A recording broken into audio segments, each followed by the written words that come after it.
What's going on, my pretty pandas? It's your Huggable Hipster here, and happy Monday, and welcome back to another game review. Today, on today's game review, today, frick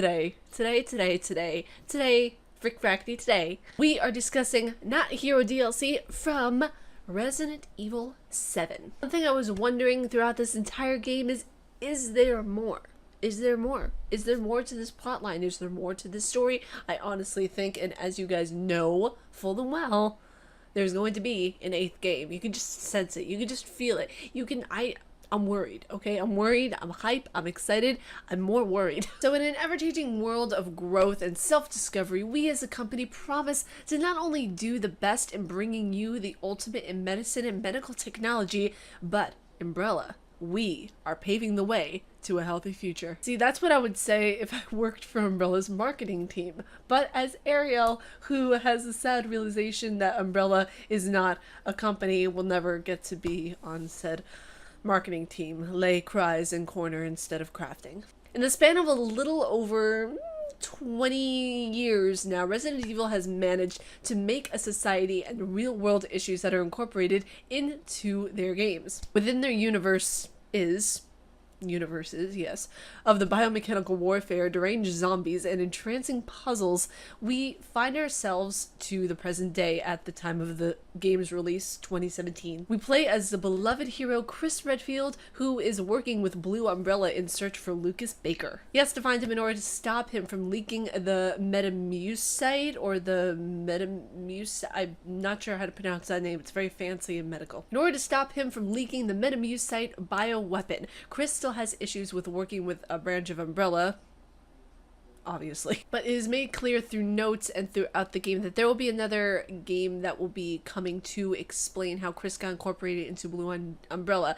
At least that's what I predict. I mean, Resident Evil might be occurring in the year 2020, and while yes, there is a bit of a story left to tie up that Resident Evil 7 left off, this is kind of the most complete I've ever seen the Resident Evil universe kind of, for lack of a better term, mold itself together in a way, because you guys know, like, throughout each of the games in the series, you're left with one cliffhanger after another. But this is the most complete I've ever felt whenever I was playing a game, not just with Resident Evil, but with this DLC, in a sense that I felt a definite close coming into the story, and it might not be within the next game, but the story will have a definite ending, and it will have every character in mind, going from the very first game to the most present. Now, though the game is short, sweet, and to the point, as a DLC should be, it carried a lot of information if you think about it. The most interesting thing to me was the information I got from the briefings Chris had acquired whenever he arrived at the first save point. The note describes Umbrella changing and accepting fault for their past, but still keeping the Umbrella name, since they didn't want to shy away from public critiques since they were at fault for the entire viral outbreak. There is a discussion that is supposed to take place at the end of the game with this mystery girl on the other line who is talking to Chris and guiding him along through his ventures, and I feel like there will be answers to what they will be discussing in the Resident Evil 8 game, honestly. I feel like the girl on the other end, though, has to be Jill Valentine or another member of Blue Umbrella. Not because I want my girl Valentine back.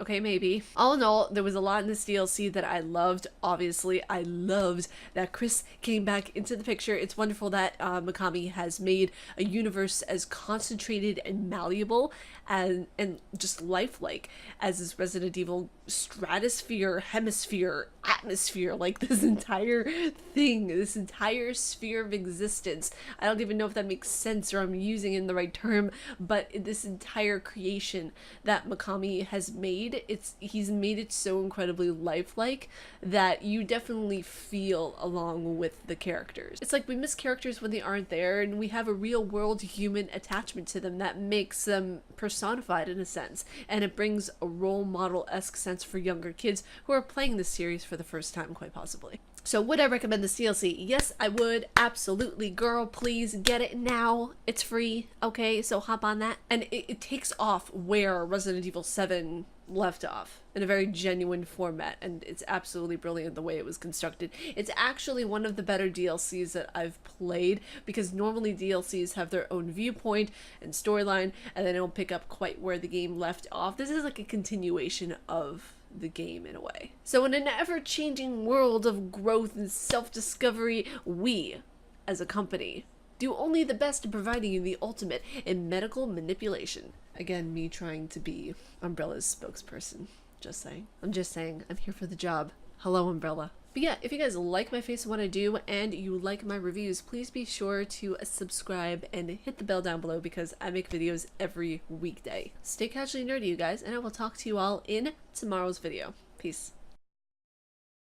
Hey! Okay, oh my god. What's going on, my pretty pandas? What the hell was that? Love it. Love it. Oh my god, girl. I love it. The phone goes off. Happy Monday. Really? Really, girl? Really? You gonna go and do that and talk on the phone while I'm doing a video? Please. Please. Please, ho. God. Today's a Monday, alright. Happy Labor Day, by the way.